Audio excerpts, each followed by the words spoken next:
প্রত্যেকটা দল ক্ষমতায় থাকার জন্য আপনাদেরকে ব্যবহার করার চেষ্টা করবে। এখনো আহ্বান জানাই, সময় আছে, ফিরে আসেন। ত্রয়োদশ জাতীয় সংসদ নির্বাচনে একসঙ্গে থাকলেও বর্তমান সময়ে দুই দলের জোটের সমীকরণে গা-ছাড়া ভাব দেখা যাচ্ছে। আসন্ন সিটি কর্পোরেশন নির্বাচন ঘিরে প্রধান বিরোধী দল বাংলাদেশ জামাতে ইসলামী ও জাতীয় নাগরিক পার্টি এনসিপি জোট টিকবে কিনা তা নিয়ে তৈরি হয়েছে অনিশ্চয়তা। এরা হলো জাতির মহা প্রতারক।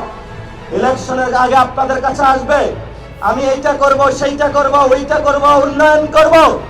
ইলেকশনের পরে এদেরকে পাওয়া যায় নারীর সাথে। রেইনবো অ্যাক্রোপ্লাস্টে অ্যাক্রিলিক এমালশন থাকায় মুছে ফেলা যায় যে কোনো দাগ সহজেই। Rainbow paints, colour of joy. মদের বাড্ডায় এবং দুর্নীতি, সন্ত্রাস, চাঁদাবাজিতে ব্যস্ত।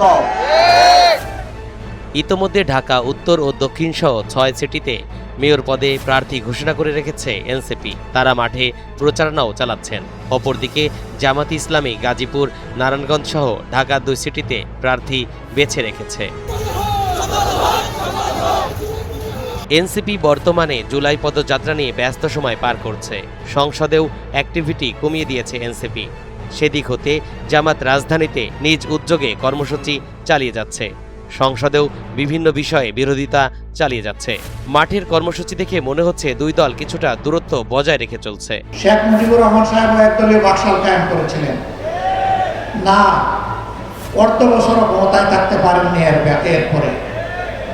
সুতরাং একদলীয় শাসনে দেশের মানুষ মেনে নেবে না। এদিকে দুই দলের দায়িত্বশীল পর্যায়ের একাধিক নেতার সঙ্গে কথা বলে জানা গেছে, স্থানীয় নির্বাচনে নিজেদের সাংগঠনিক সক্ষমতা দেখতে চায় দুই দল। ফলে এককভাবে নির্বাচন করার আলোচনা জোরালো হচ্ছে। যদিও এনসিপির একটি অংশ ঢাকার অন্তত একটি সিটিতে সমঝোতা চায়। আমরা হিন্দুস্তানের অক্ষর চিনি না। মাঠ বিশ্লেষণে দেখা গেছে জামাতের তৃণমূল পর্যায়ে এনসিপি জোট নিয়ে অসন্তোষ কাজ করছে। অনেক আসনে এনসিপির এমপিরা জামাত নেতাকর্মীদের পাশ কাটিয়ে চলছেন। আবার বিপরীত চিত্রও কোথাও কোথাও দেখা যাচ্ছে। এদেশের 70% মানুষের ভোটের অধিকার বাস্তবায়নের জন্য যদি আরেকটি বিপ্লবের প্রয়োজন হয়, আরেকটি অভ্যুত্থানের প্রয়োজন হয়, সে অভ্যুত্থানের জন্য প্রস্তুত থাকবে। স্থানীয় সরকার নির্বাচন নিয়ে এখনো দুই দলের মধ্যে আনুষ্ঠানিক কোনো আলোচনা হয়নি। তবে তফসিল ঘোষণার পর সেটি জোরালো হতে পারে। মাঠের সমীকরণ বলছে জাতীয় নির্বাচনের মতো স্থানীয় নির্বাচনে জোট হওয়ার সম্ভাবনা খুবই কম। তরিকুল ইসলাম, এনটিভি অনলাইন।